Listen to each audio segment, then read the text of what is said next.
El último domingo que me tocó traer la exposición de la palabra, quizá algunos lo recordaréis, estuvimos echando un vistazo general al Evangelio de Juan, tratando de ver cómo el evangelista Juan enfocaba la pregunta básica de quién es Jesús a lo largo de todo su escrito.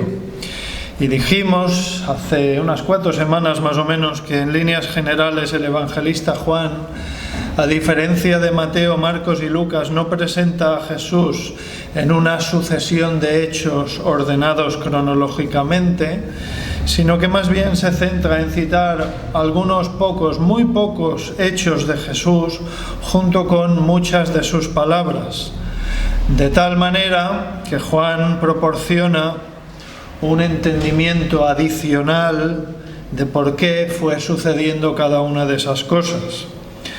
Y hoy vamos a seguir en el Evangelio de Juan, pero hoy veremos algo diferente. Quizá recordéis que dijimos también hace unas cuantas semanas que los diferentes textos de la Biblia fueron escritos de forma lineal, es decir, texto continuo, un texto escrito continuado sin divisiones. Y durante muchos siglos, la Biblia se transmitía de esta manera.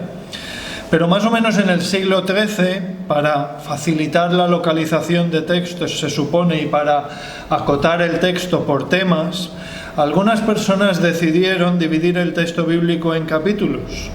Y la cosa se popularizó con muchísima facilidad porque daba facilidad para encontrar y referirse a diferentes pasajes bíblicos.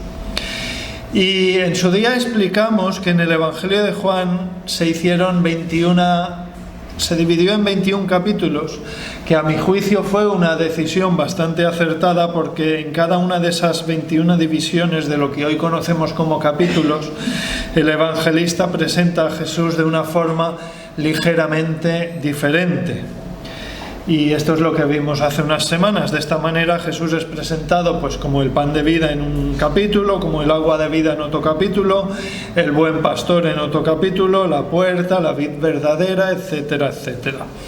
Y eso es lo que vimos hace unas semanas y fuimos capítulo por capítulo viendo un poquito por encima cómo el evangelista Juan presenta a Jesús al lector y cómo el evangelista va descubriendo más y más de quién es Jesús y de quién es realmente y para qué vino al mundo.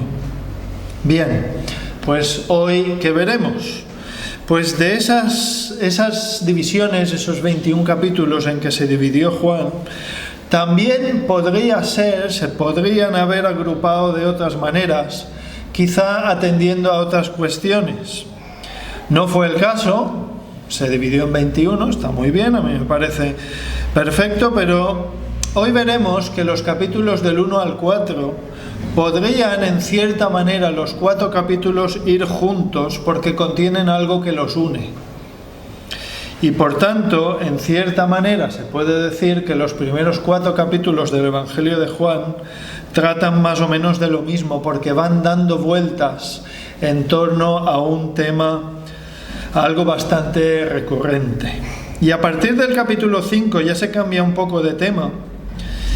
Y además lo podemos ver porque hay una división natural. Si todavía tenéis la Biblia abierta en Juan 4, y si no la podéis abrir, veréis que al final del capítulo 4, que es donde hemos leído, luego viene el 5, veis que el 5 dice: después de estas cosas había una fiesta de los judíos, etcétera. Dice después de estas cosas, dando a entender que lo que Juan va a explicar a partir de ahora, en el capítulo 5, es algo que va después de todo lo anterior. Y si nos fijamos, entre los capítulos 1, 2, 3 y 4, no hay un después de estas cosas, es como un continuo. Y por tanto, el texto del Evangelio de Juan entre los capítulos 1 y 4 se hubiera podido considerar como un solo capítulo, como una sola subdivisión. Pues sí, hubiera sido posible. Y hubiera sido bastante aceptable porque hay un hilo conductor que es lo que vamos a ver hoy. Pero para verlo tenemos que comenzar yendo al principio de todo, a Juan 1.1. Por lo tanto, si queréis girar un par de páginas, vámonos a Juan 1.1 Y leeré el primer versículo, que es muy conocido, algunos casi lo sabemos de memoria. Dice Juan 1:1: en el principio era el Verbo, y el Verbo era con Dios, y el Verbo era Dios. Y hace unas semanas también dijimos que Juan no se anda con rodeos, sino que entra pisando fuerte, entre comillas, y va directamente al grano. En este versículo 1 dice que el Verbo, que es Jesús, ahora lo vamos a ver, era Dios, Cristo era Dios. Que no queden dudas al respecto. Es como si Juan estuviera diciendo: de esto os voy a hablar. Además dice el versículo 3 que todas las cosas por Él fueron hechas, y sin Él nada de lo que ha sido hecho fue hecho. Dios el Creador. Está hablando de Dios el Creador.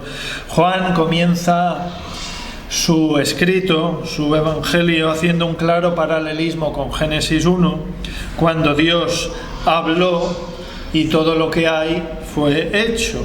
El Verbo, Cristo, es el Dios creador de todo cuanto existe. Es el paralelismo con Génesis 1. Pero ahora, por favor, acompañadme, además de Juan 1:1, quiero que me acompañéis a 4 versículos más que os voy a ir citando y los vamos a ir leyendo. El siguiente es Juan 1:14. No importa ni girar la página porque está ahí mismo. Juan 1:14 dice: y aquel Verbo fue hecho carne y habitó entre nosotros, y vimos su gloria, gloria como del unigénito del Padre, lleno de gracia y de verdad. Ahora vamos a la primera carta de Juan, hacia el final de la Biblia. Primera carta de Juan, capítulo 1, versículo 1, o sea, la introducción. Casi al final de la Biblia, antes de Apocalipsis, vienen las 3 cartas de Juan. La más larga es la primera. ¿Y cómo empieza? ¿Cómo empieza esa carta? Primera de Juan 1:1. Si lo tenéis, lo voy a leer. Dice: lo que era desde el principio, lo que hemos oído, lo que hemos visto con nuestros ojos, lo que hemos contemplado y palparon nuestras manos, tocante al Verbo de vida. Y si queréis girar un par de páginas, primera de Juan, capítulo 5, versículo 7, es también un pasaje bastante conocido. Dice: porque 3 son los que dan testimonio en el cielo, el Padre, el Verbo y el Espíritu Santo, y estos 3 son uno. Y el último versículo, casi al final de la Biblia, Apocalipsis capítulo 19, versículo 13.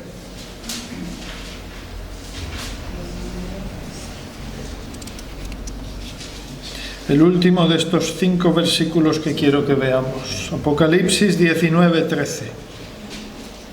Está hablando de Jesús, es el contexto, pero solo voy a leer el 13. Dice: estaba vestido de una ropa teñida en sangre, y su nombre es el Verbo de Dios.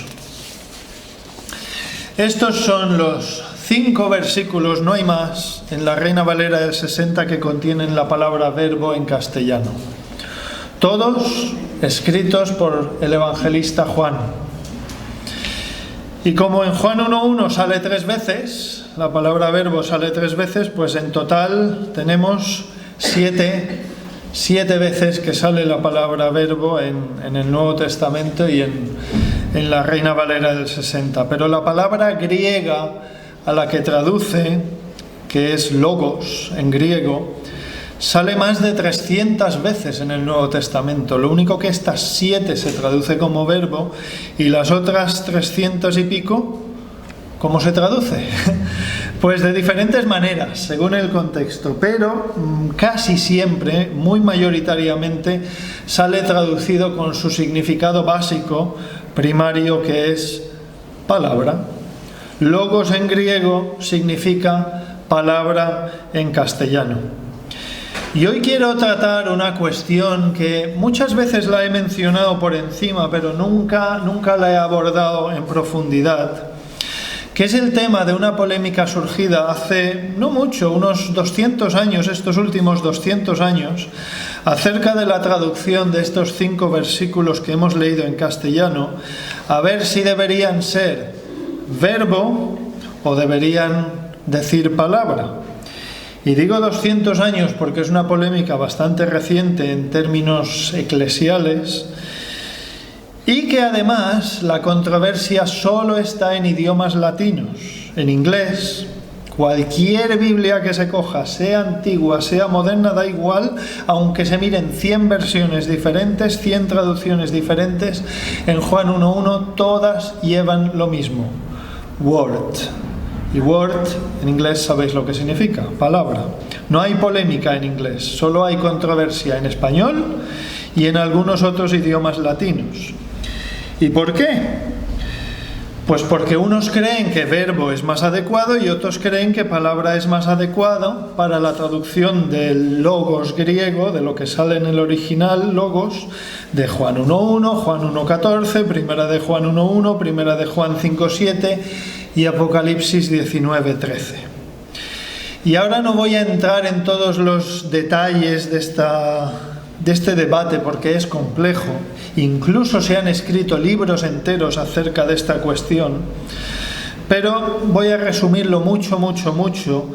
Diré que los que creen que palabra es la traducción correcta argumentan a su favor que palabra es la traducción más normal y más natural del griego logos, y que por tanto así se entiende todo mucho mejor, ya que si Cristo es entendido como la palabra de Dios, esto se puede complementar y explicar muy bien con muchos otros pasajes de la Biblia. Es el punto a favor de los que creen que debería decir palabra.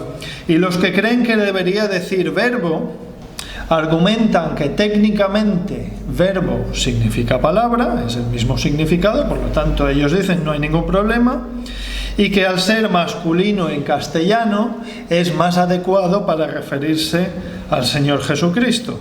Dicen que es más indicado utilizar un masculino que un femenino, porque palabra es femenino, y sobre todo teniendo en cuenta Juan 1.14. Si os queréis fijar en Juan 1.14, que es el versículo que usan como bandera, de usar palabra, estos que argumentan que verbo es mejor, dicen que el versículo sonaría bastante mal, porque diría, y aquella palabra fue hecha carne, y decir que Cristo fue hecha carne,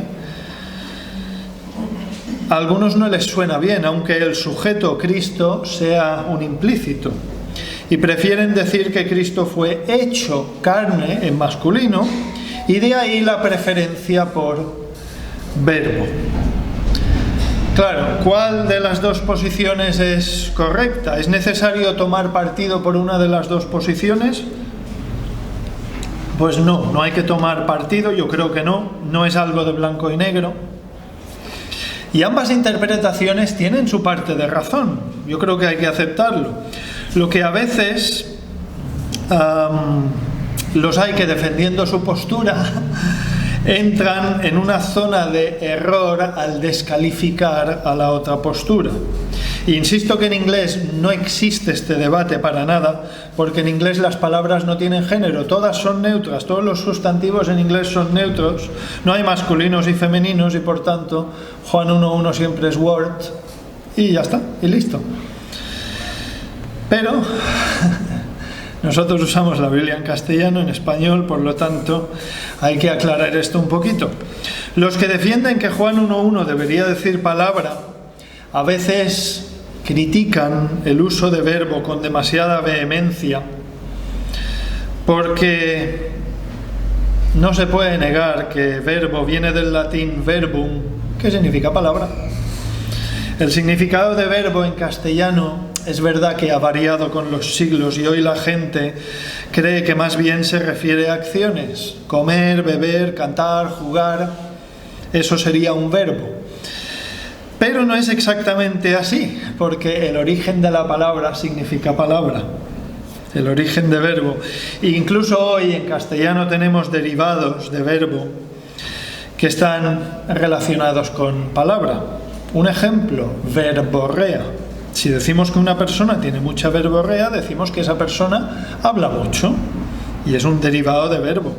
En la Biblia tenemos un libro llamado Proverbios,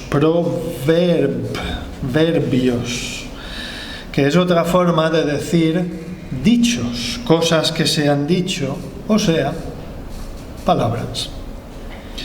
Y también hay palabras similares en castellano hoy en día con la misma raíz latina, empezando por ver, que están relacionadas con palabras y conjuntos de palabras. Por ejemplo, versículo, verso, versar. Pero bueno, esto es un bando. Ahora vamos al bando contrario. Los que defienden que Juan 1.1 debería decir verbo, a veces critican el uso de palabra con demasiada vehemencia, porque hay muchas otras analogías o simbolismos de Cristo en la Biblia con términos que en castellano son justamente femeninos y tampoco pasa nada. Por ejemplo, Cristo es comparado con la piedra, con la roca, con la puerta, con la vid, con la verdad, con la vida, y a Cristo se le compara en sentido figurado con todas estas cosas que en castellano justamente son femeninas, y tampoco es que sea un problema. Es el género que le ha tocado a cada palabra. Y otra cuestión, los que defienden que Juan 1.1 debería decir verbo, tampoco suelen darse cuenta que su posición está basada en una tradición. ¿A qué tradición? Pues hasta aquí quería llegar. Resulta que la Biblia en castellano solo hace 200 años escasos que incluye la palabra verbo en Juan 1.1. Y los demás versículos que hemos visto esta mañana, estos 5 versículos, solo hace 100 y pico de años, no llega a 200 años.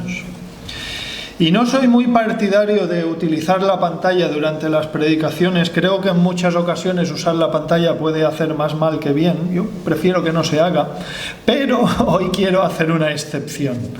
Porque quiero ir con una serie de imágenes que son capturas de pantalla de Biblias antiguas. Hace 500 años, Francisco de Encinas, en 1543, tradujo el Nuevo Testamento al castellano, y muy pocos años después Juan Pérez de Pineda, en 1556, también tradujo el Nuevo Testamento al castellano, y ambos usaron palabra. Por lo tanto, voy a darle a la tecla, y aquí tenéis, esta es una captura de pantalla del original, escaneado, claro, de Juan Pérez de Pineda de 1556. Si os fijáis, Juan 1.1 dice: en el principio era la palabra, y la palabra es lenguaje antiguo, las S eran como Fs, estaba con Dios y Dios era la palabra.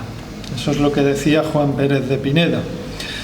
Unos pocos años después, 1569, un señor llamado Casiodoro de Reina publica la Biblia completa en castellano, y este es Reina. 1569, veis que también pone palabra.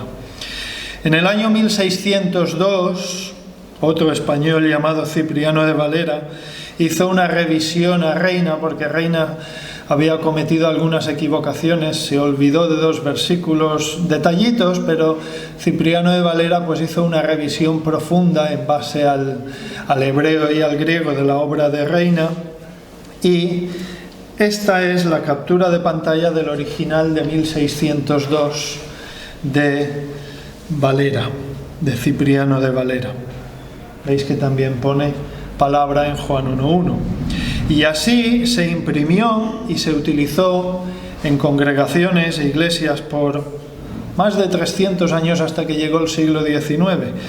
Y a mediados del siglo XIX, un español de Córdoba, que no vivía en España por la persecución, vivía en Inglaterra, se llamaba Lorenzo Lucena, hizo una revisión muy profunda del texto de Reina y Valera, lo actualizó, quitó todas las Fs por Ss, la pasó a la gramática que tenemos hoy en día, hizo algunos cambios en el texto, y aquí está la captura de pantalla de 1862, La Biblia que se publicó por primera vez, una revisión profunda del texto de 1862, y aquí veis que tenemos la novedad, el verbo.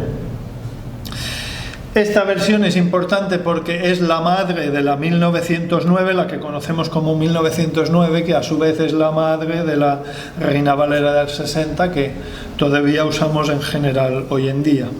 Y así es como en poco más de un siglo y medio los cristianos de habla española tenemos el verbo incorporado en nuestras Biblias en sustitución de palabra. ¿De dónde viene esto del verbo? ¿Se sabe? Sí que se sabe. Hace un momento he dicho que los que defienden que Juan 1.1 debería usar verbo se aferran a una tradición. ¿A qué tradición? Pues a la tradición de la Iglesia. Resulta que esta mención de verbo proviene originalmente de la Vulgata latina. La Biblia en latín de finales del siglo IV que preparó Jerónimo de Estridón en base a las diferentes traducciones latinas que circulaban en aquella época, quiso como unificarlas, y hace unos 1600 años que la Biblia latina, que se usó en Occidente durante toda la Edad Media de forma predominante, dice en Juan 1.1, ahora os lo voy a enseñar, esta es la inglesa, esta es una captura de pantalla de la King James inglesa del año 1611, de la original veis que pone Word, pero da igual, todas las Biblias en inglés ponen Word. Y si nos vamos al latín, esta es la Biblia de hace 1600 años, la transcripción es de hoy en día, esto no es una captura de pantalla, no había imprenta, claro está, en aquellos días todo se hacía a mano, pero hace 1600 años Jerónimo de Estridón, cuando compiló todas las Biblias latinas e intentó ponerlas todas en una sola versión, pues puso el verbum. Lo voy a quitar para que no distraiga, vamos para atrás.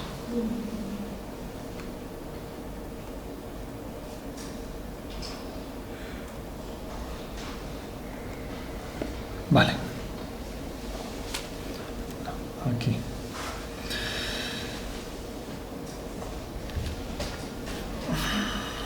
Por lo tanto, de ahí viene el verbo. Hace 1600 años que el verbum está en la Biblia latina. Al llegar el siglo XIX, cambia un pelín de tema. Después de muchos siglos de Inquisición, cuando el catolicismo cambió de estrategia y decidió que ya no iba a considerar la Biblia como un libro prohibido, sino que la iba a dejar circular y además la iba a imprimir, tradujo al castellano desde la Vulgata latina. Más o menos, no está muy claro el año porque fue más un grupo de años. Se dice que fue entre 1790 y 1792, más o menos, que un sacerdote católico llamado Felipe Escío hizo la primera traducción de la Vulgata al castellano para el catolicismo. Y al coger la Vulgata latina como base, pues sencillamente dejó el verbum latino y lo puso en castellano, puso verbo. Y con eso allí, pues a mediados del siglo XIX, el protestante Lorenzo Lucena, revisando la Biblia de Reina y Valera, lo que he explicado antes, decidió por algún motivo que desconocemos cambiar de palabra a verbo. ¿Por qué hizo el cambio? Pues no lo sé, pero lo hizo a mediados del siglo XIX, supongo que basado en la primera traducción católica y en la Vulgata latina. De todas formas, y ya lo digo como un anexo aparte por curiosidad, hasta bien entrado el siglo XX, las únicas dos traducciones con que contaba el catolicismo en castellano, hasta 1943, las únicas dos traducciones que tenía el catolicismo, 47, eran traducciones de la Vulgata, o sea que técnicamente hablando eran traducciones de una traducción. Porque no olvidemos que el original del Nuevo Testamento no fue escrito en latín, sino en griego. Y cuando se traduce desde una traducción y no desde el original, pues se puede perder cosa. No es lo mismo traducir del original que traducir de una traducción. Pero es que además se pueden arrastrar inconscientemente algunos errores. Y solo por curiosidad, pues hasta mediados del siglo XX el catolicismo no decidió traducir la Biblia desde los idiomas originales hebreo y griego. Por lo tanto, la pregunta que nos atañe, volvemos al tema de verbo, palabra, toda esta cosa que estoy explicando. ¿Contenía errores la traducción Vulgata de Jerónimo, la latina de Jerónimo? Pues sí, algunos, tenía algunos errores y lamentablemente también tenía algunas omisiones. Pero bueno, la pregunta que nos atañe, Juan 1.1, ¿el verbum fue una equivocación o no? Pues no, técnicamente hablando no. No fue una equivocación en sentido estricto porque verbum en latín significa palabra. Por lo que si uno se pone técnico, la Vulgata es perfectamente correcta en Juan 1.1. Pero, dicho esto, lo que pasa es que podríamos calificarlo de traducción poco afortunada, ya que en cientos de otros pasajes Jerónimo tradujo el griego logos con otras palabras diferentes en latín que no eran verbum, porque había sinónimos, por ejemplo sermoni, de ahí viene nuestra palabra sermón en castellano, y de ahí viene, pues, desde hace 1000 y pico de años la confusión. Y más bien todo esto ha conducido no tanto a confusión, sino a la falta de asociación de verbum, de verbo, con las demás traducciones que aparecen en la Biblia del logos griego. Más que confusión, lo que digo es una falta de asociación. De todas formas, y ya que en latín había diferentes opciones para traducir logos, es perfectamente posible que Jerónimo, yo lo digo como curiosidad, como conjetura, no lo sé, pero yo puedo suponer que él quisiese de muy buena voluntad diferenciar esos pasajes que hemos leído esta mañana, en los que el logos se refiere exclusivamente a la persona de Cristo y no a una simple palabra pronunciada por alguien, y para eso quizás Jerónimo eligió traducir logos como verbum en esos 5 versículos que hemos visto y utilizar sinónimos en todos los otros pasajes, por ejemplo, lo que he dicho antes, sermoni. Por tanto, ¿hay maldad? ¿Hay mala intención por parte de Jerónimo? Pues yo creo que no. ¿Hay ganas o intención de confundir? Pues creo que no, tampoco. Al contrario, me atrevería incluso a suponer que esto muestra una reverencia, muestra un respeto por la persona del Señor Jesucristo por parte del traductor Jerónimo de Estridón hace 1600 años, al usar diferentes palabras según si el logos se refería a una palabra cualquiera o si se refería a la persona de Cristo mismo. Por lo tanto, puedo suponer que haya un motivo de respeto. Pero, y ya termino con esto, en los últimos tiempos, a pesar de que llevamos 200 años de controversia, que si verbo, que si palabra, parece haber una tendencia mayoritaria y cada vez más mayoritaria en el pueblo evangélico por volver al uso de palabra, tal cual como lo tradujeron hace 5 siglos Encinas, Pérez de Pineda, Reina y Valera. Y además, porque así hay un paralelismo y un entendimiento más completo con creyentes de otros idiomas, sobre todo de habla inglesa, por ejemplo, en traducciones de predicaciones, de libros, es mucho más fácil que haya entendimiento y que haya ese paralelismo si se usa palabra. Y dicho esto, y para acabar ya con esta cuestión, al catolicismo le ha gustado mucho usar la palabra verbo en los siglos XIX y siglo XX, pero lo más curioso y paradójico de todo esto es que el catolicismo también se ha ido decantando por usar palabra en estas últimas décadas, y no verbo, en sus nuevas versiones de la Biblia, distanciándose del verbum latino y por tanto, curiosamente, distanciándose de la tradición de la Iglesia en este aspecto. Pero bueno, ¿por qué he explicado todo esto? Porque yo sé que he soltado mucho rollo sobre este tema, pero ¿por qué he explicado todo esto? Porque es importante para entender lo que quiero decir hoy en relación a estos 4 primeros capítulos de Juan. Si volvemos a nuestro texto, y ahora sí que vamos a Juan 4, el texto que ha leído nuestro hermano, Juan 4 del 40, y continuamos ahí. De todas formas, los que llevamos bastantes años en el Evangelio, conocemos un poquito el libro de Juan. Si nos hablan de memoria de Juan, asociamos cada capítulo con un tema. Juan 2, las bodas de Caná. Juan 3, Nicodemo. Juan 4, la mujer samaritana. Juan 5, el paralítico de Betesda.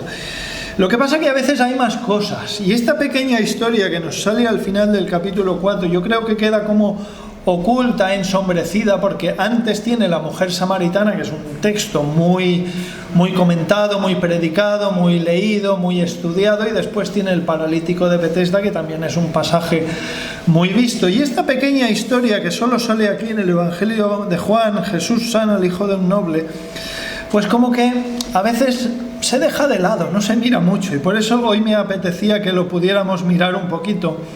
Pero era necesario hacer toda esta introducción para que podamos entender bien este final del capítulo 4. Pero bueno, ¿cómo quedamos? ¿Verbo o palabra?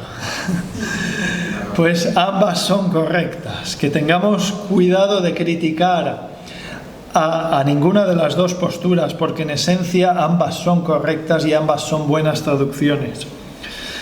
Pero dicho esto, quizá la mejor opción sea palabra, porque permite entender las conexiones de estos 5 versículos con el resto de la Biblia. Y esto es muy importante, y es lo que vamos a ver hoy. En términos prácticos, palabra casa mucho mejor con el resto del texto de Juan 1, Juan 2, Juan 3 y Juan 4, y además con el resto de toda la Biblia.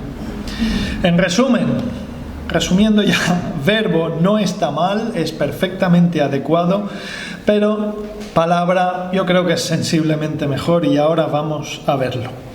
Vamos a considerar la traducción de logos como palabra, que además, recordemos, es la que usa cualquier pastor, cualquier teólogo, cualquier escritor en lengua inglesa.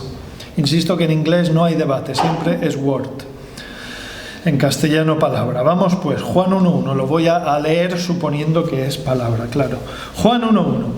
En el principio era la palabra, y la palabra era con Dios, y la palabra era Dios.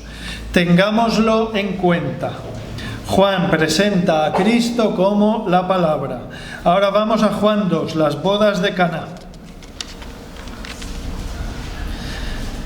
Juan 2, del 3 al 5. Y voy a pasar por encima sobre estos 3 capítulos, no nos vamos a detener mucho. Las bodas de Caná. Y faltando el vino, versículo 3. Y faltando el vino, la madre de Jesús le dijo: no tienen vino. Jesús le dijo: ¿qué tienes conmigo, mujer? Aún no ha venido mi hora. Versículo 5. Su madre dijo a los que servían: haced todo, ¿qué dice ahora? Lo que os dijere, o sea, lo que os diga. Es decir, dicho de otra forma, María les está diciendo que hagan lo que Jesús hable. O sea, que hagan su palabra, ¿no? ¿No es así? ¿Cómo llega el milagro del agua transformada en vino? Por obediencia a la palabra de Jesús. Es decir, por creer y aplicar su palabra. Vamos al final del capítulo 2. Lo último del capítulo 2, veis que es la purificación del templo. No es necesario ver los detalles, vámonos directamente al final. Versículo 22. Por tanto, cuando resucitó de entre los muertos, sus discípulos se acordaron que había dicho esto, y creyeron a la escritura y la palabra que Jesús había dicho. Atención a esto, lo leo de nuevo. Y creyeron la escritura y la palabra que Jesús había dicho. Creyeron ambas cosas, porque ambas cosas en esencia son lo mismo. Creyeron, la escritura y la palabra. Atención aquí, Juan 2:22, porque en el original en griego aparece de nuevo esa pequeña palabrita, logos. Creyeron la escritura, dice este versículo 22, y al Logos que Jesús había hablado. Creyeron, por tanto, a su Logos, creyeron, por tanto, a su palabra. Juan 3. En Juan 3, en griego no sale Logos para nada. No sale Logos propiamente dicho, pero cuidado. El evangelista Juan recoge que Jesús habló con Nicodemo de una forma muy especial. Fijémonos en los versículos 3, 5 y 11. Versículo 3. Respondió Jesús y le dijo: de cierto te digo, y sigue. Versículo 5. Respondió Jesús: de cierto te digo que el que tal, y sigue. Versículo 11. De cierto te digo que lo que sabemos hablamos, y sigue. Jesús decía las cosas, Jesús hablaba, es decir, las palabras de Jesús venían con una certeza que nadie podía igualar, porque cuando él hablaba con autoridad, porque era Dios quien hablaba. El evangelista Juan, en esta historia de Nicodemo, recalca las palabras de Jesús, y 3 veces, versículos 3, 5 y 11, recoge que Jesús habló con esa autoridad y certeza, introduciendo sus propias palabras con este de cierto te digo. Y antes de acabar el capítulo 3, el evangelista Juan recoge que Juan el Bautista dijo en el versículo 34, fijaos por favor en el 34, porque el que Dios envió ¿qué dice ahora? Las palabras de Dios habla. Otra referencia importante a las palabras de Jesús. Se va viendo ahora el hilo conductor del que hablaba antes, que en cierta manera está uniendo los capítulos 1, 2, 3 y 4. En este caso, el versículo 34, el griego original no dice logos, es verdad, pero dice grema. Y grema tiene un significado muy parecido al de logos. Es más o menos un sinónimo de logos en griego. Y significa también palabra, lo que más en el sentido de declaración, precepto, como algo más sólido. Como que esa palabra tuviera algo más de sustancia. Esa es la palabra que viene aquí en el 34. Pero bueno, en la Reina Valera del 60 nos viene como palabra porque en el fondo es lo que significa. Perdón. Pasamos al capítulo 4, la mujer samaritana. No entramos en detalles, igual que antes. ¿Qué es lo que acaba llamando la atención de la mujer? ¿Qué hecho de Jesús es lo que mueve a la mujer a actuar? ¿Qué es lo que hace clic en la mujer samaritana? Vamos a verlo. Versículos 28 y 29. Entonces la mujer dejó su cántaro y fue a la ciudad y dijo a los hombres: venid, ved a un hombre que me ha dicho todo cuanto he hecho. ¿No será este el Cristo? ¿Qué es lo que mueve a la mujer? ¿Algún hecho de Jesús? ¿Alguna acción de Jesús? ¿Algún milagro de Jesús? No. ¿Verdad que no? Jesús no hizo nada. Solo le dijo todo lo que había hecho. Lo que llegó al corazón de la mujer, lo que tocó a la mujer samaritana, no fueron los hechos de Jesús, sino sus palabras. ¿Y qué sucedió entonces? Versículo 39. Y muchos de los samaritanos de aquella ciudad creyeron en él por la palabra, logos, de la mujer que daba testimonio diciendo: me dijo todo lo que he hecho. La mujer va insistiendo en lo que la ha tocado. Versículo 40. Entonces vinieron los samaritanos a él y le rogaron que se quedase con ellos, y se quedó allí 2 días.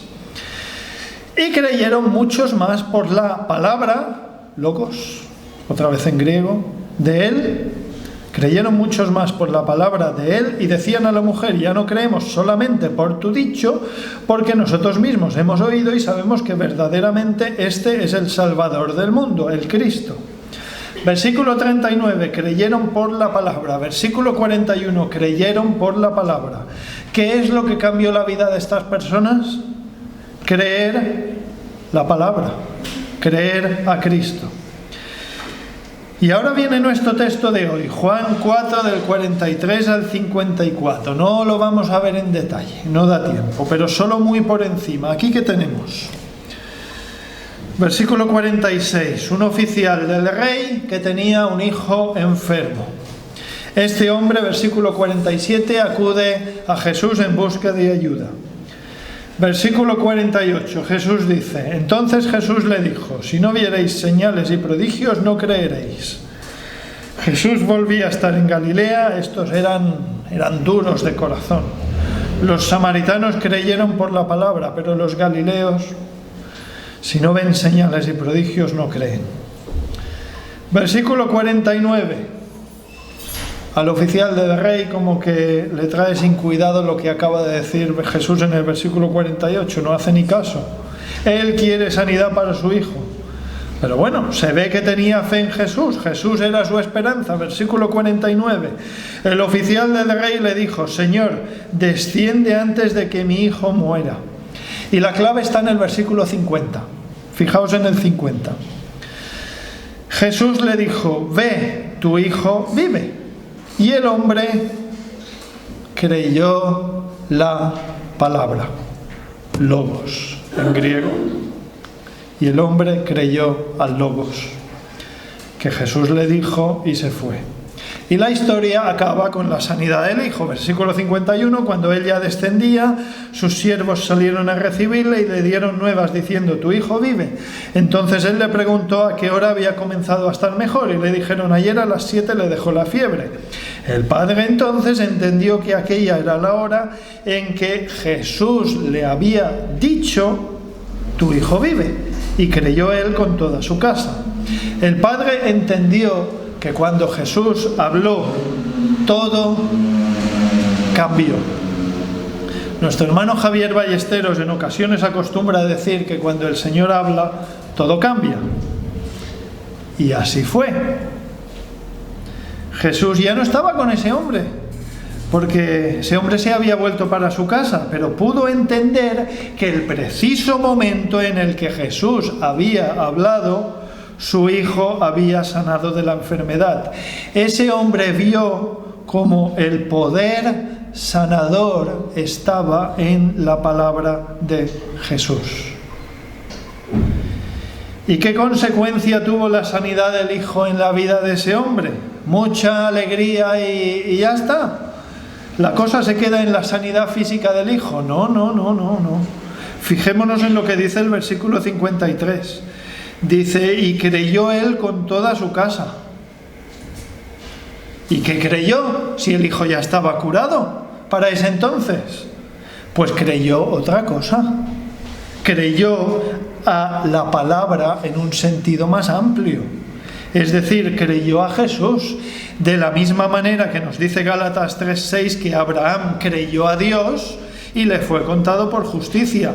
Este oficial del rey creyó a Dios, creyó al Logos, creyó a Cristo y le fue contado por justicia. Este hombre obtuvo la salvación por fe en el Logos, es decir, por la fe en Cristo Jesús.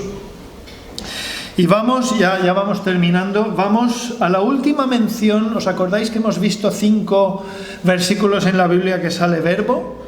¿Me podéis acompañar a la última, por favor? Apocalipsis 19 es el último de esos 5 versículos en los que Cristo, como persona, es identificado con el Logos.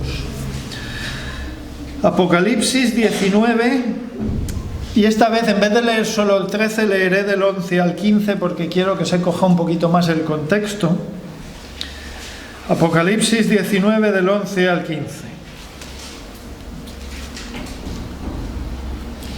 Entonces vi el cielo abierto, y he aquí un caballo blanco, y el que lo montaba se llamaba Fiel y Verdadero, y con justicia juzga y pelea. Sus ojos eran como llama de fuego, y había en él en su cabeza muchas diademas y tenía un nombre escrito que ninguno conocía sino él mismo. Estaba vestido de una ropa teñida en sangre y su nombre es el Verbo de Dios.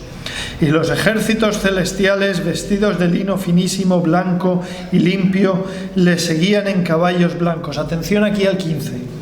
De su boca sale una espada aguda para herir con ella a las naciones.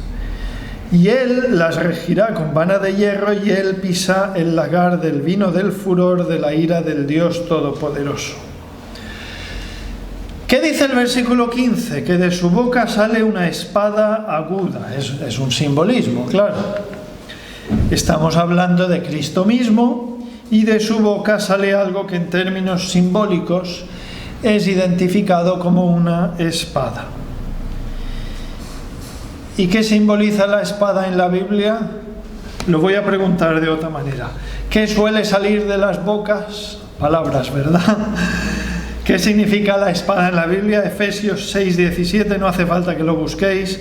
Y tomando el yelmo de la salvación y la espada del Espíritu, que es la palabra de Dios. La espada en la Biblia es una imagen de la palabra de Dios.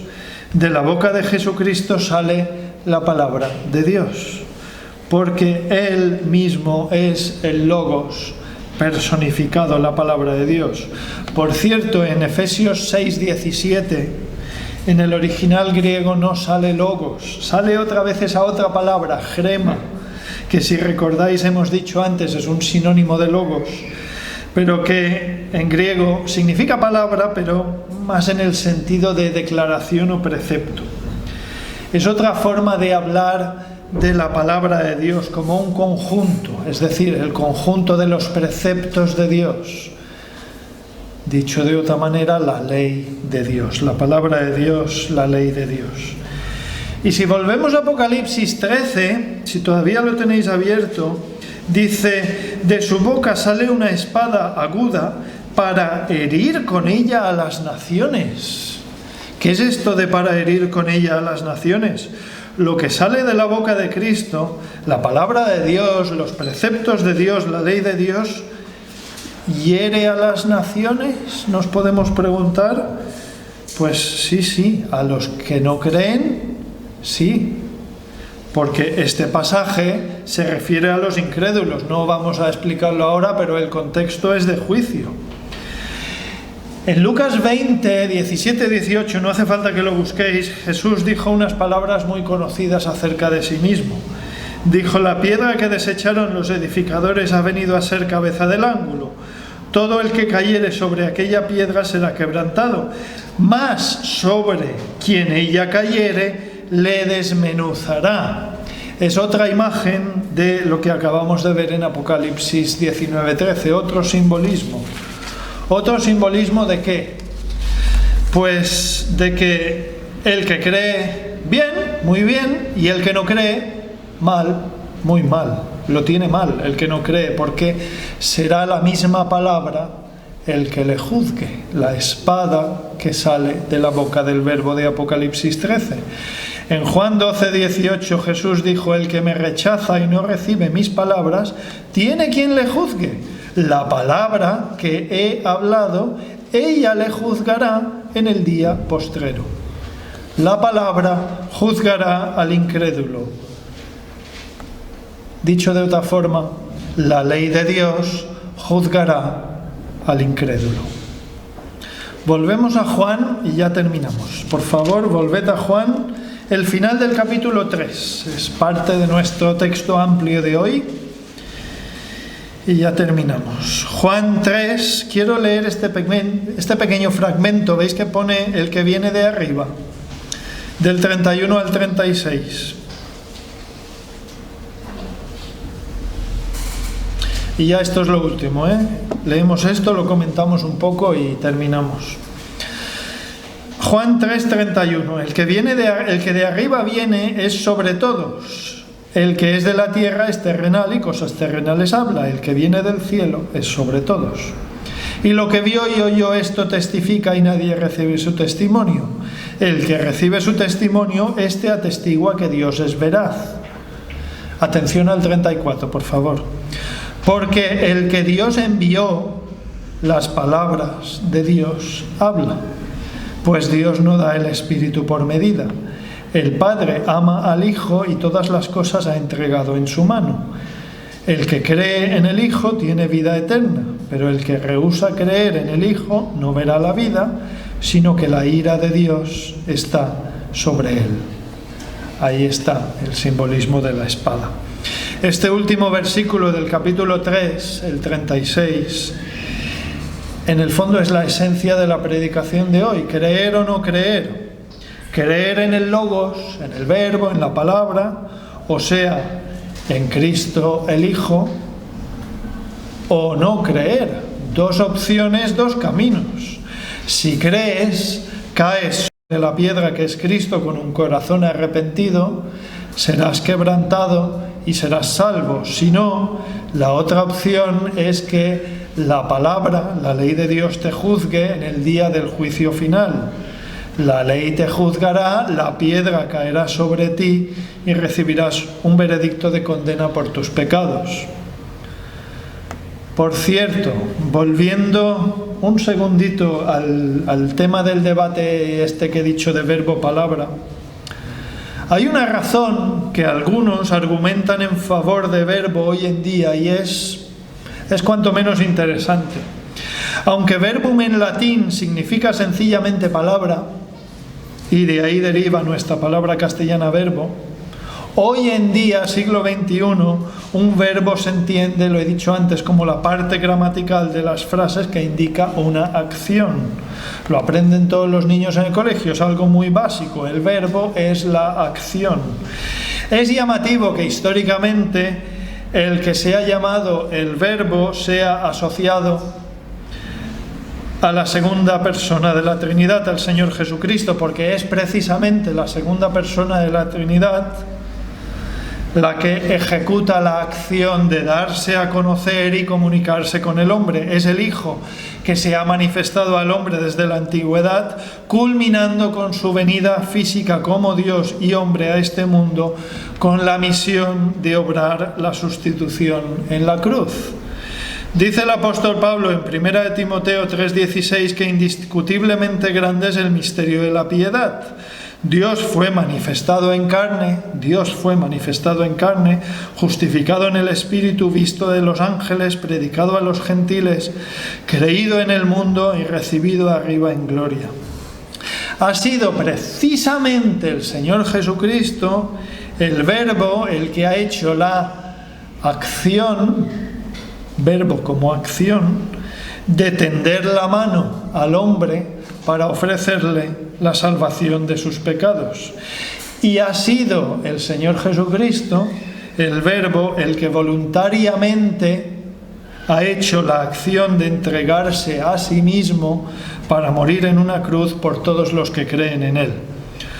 Por tanto, volvemos a nuestra historia y terminamos. El hombre de Juan 4 estaba muy preocupado y angustiado por la salud de su hijo.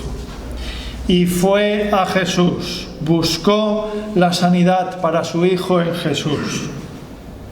Y la halló, porque el hijo fue curado. En el versículo 50 está la clave, como hemos dicho. Este hombre creyó a Jesús. Juan 4:50. Jesús le dijo: ve, tu hijo vive. Y el hombre creyó la palabra, Logos, que Jesús le dijo y se fue. El evangelista Juan comienza su relato en el capítulo 1 explicando que Cristo es la palabra, el Logos, y va dando vueltas a la importancia, de creer, escuchar, obedecer a las palabras Logos de Jesús, hasta que llega a lo que hoy es el capítulo 4, finalizando esta sección de su evangelio con un ejemplo de sanidad y además salvación verdadera, viniendo precisamente a través del creer al Logos, creer en la palabra. Por tanto, ¿qué hay para cada uno de nosotros hoy en este texto? Pues yo creo que para los que somos creyentes hay un mandato claro a la obediencia. a leer y a estudiar la palabra de Dios y ponerlo por obra en nuestras vidas. ¿Tenemos necesidad de algo?